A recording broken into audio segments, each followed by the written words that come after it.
10 simple tips on how to start a vegetable garden. How to start a vegetable garden. How to efficiently plant a vegetable garden and what design should it have? What are the benefits of a vegetable garden calendar? Let's take a closer look at these questions. The benefits of starting to grow a vegetable garden.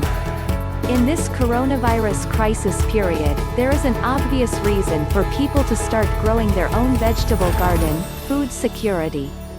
As supermarket shelves are, in some places, found empty, many people start questioning the security of food supplies they have always taken for granted.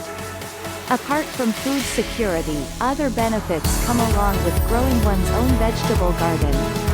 On one hand, growing a vegetable garden helps reduce the environmental impact associated with the fruits and vegetables bought in large supermarkets that have often traveled hundreds or thousands of kilometers. On the other hand, you can choose to adopt more eco-friendly production methods that rely less on heavily polluting pesticides and synthetic chemicals. There are health benefits too. With fruits and vegetables growing right next to you, odds are you and your family will eat them more often and perhaps start to follow the recommendations of the American Heart Association: 4 to 5 servings of each per day. It's not only about eating but also about what it takes to grow the garden itself. Pulling weeds, working and tilling the soil, planting, and digging makes you work out your muscles and burn calories. Considering mental health, gardening is also a good stress-relieving mental exercise that reminds people of the natural cycles and the simplicity of small things. There's also the pleasure of literally picking up the fresh fruits of your own work. More than words, what counts is to get your hands dirty and start growing your own vegetable garden. Below we share 10 simple tips on how to make the gardening process more efficient and increase your chances of success. 1. Read about permaculture and other regenerative agricultural techniques. If you worry not only about growing your own food but also about how to do it outdoors and in a way that nurtures and protects the surrounding ecosystems, getting to know the foundational ideas behind permaculture is definitely useful.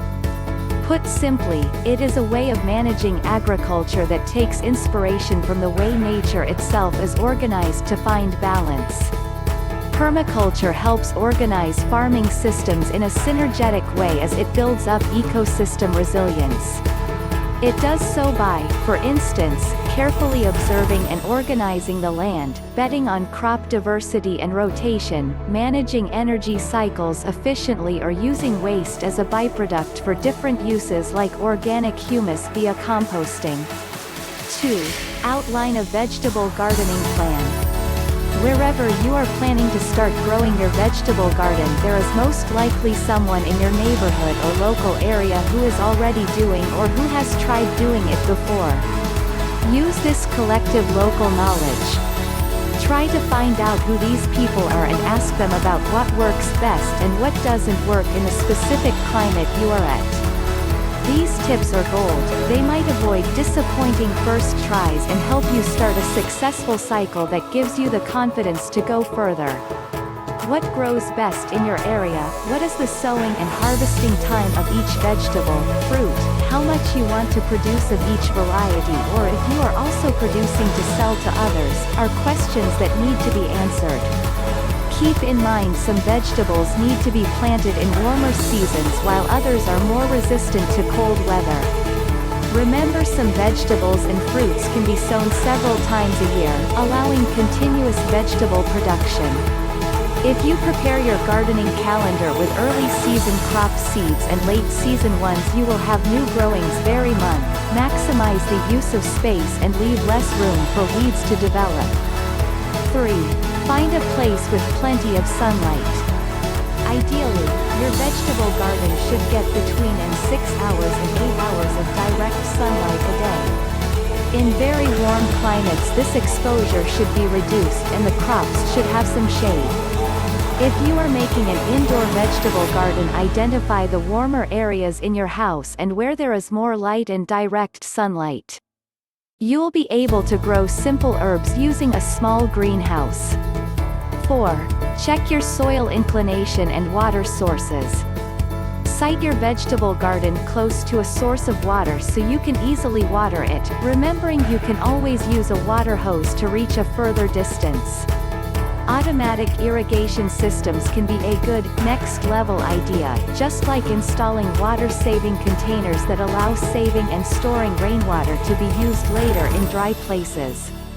Mind land inclination. If you grow plants at the bottom of a slope, it may become waterlogged and the roots will drown. Conversely, at the top of a slope, the land will dry out very quickly. Make sure you find a good balance. 5. Get your seeds and tools. You can order them from large retailers, which probably have online stores providing home delivery services. To start, you will likely need a pair of gloves and tools such as a rake, a spading fork, or a wheelbarrow if you need to cut some grass and take it away, and you can buy them all at the same store. At the same time, visiting, or, in times like these, calling a local cooperative or a neighbor might not only mean a quicker delivery but also the opportunity to ask those questions of what grows best we spoke of earlier. They might not sell these gardening tools, but they might just lend you theirs. 6. Assess and prepare the soil. It is easier for plants' roots to infiltrate in soft, loamy, sandy soil.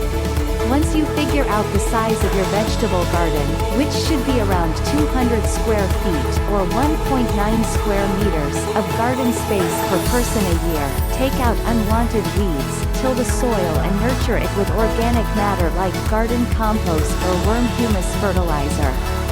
This will give the soil, and therefore your seeds, an extra boost of nutrients, allowing your fruits and vegetables to become larger and tastier. 7. Time to plant some seeds. Now that you know where to place your vegetable garden to take advantage of variables like your local climate, sunlight or water irrigation, it is time to plant some seeds. Your seed packets should indicate the top months to plant and to pick up your fruits and veggies.